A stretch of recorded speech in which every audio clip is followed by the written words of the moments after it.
कृष्णवर्णां तु वाराहीं महिषस्तां महोदरीं वरदां दण्डिनीं खड्गं बिभ्रतीं दक्षिणे करे खेटपात्राभयान् वामे सूकरास्यां भजाम्यहम्।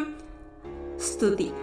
नमोऽस्तु देवि वाराही जयैकारस्वरूपिणी जपित्वा भूमिरूपेण नमो भगवतः प्रिये। जयक्रोडास्तु वाराही देवी त्वां च नमाम्यहम्।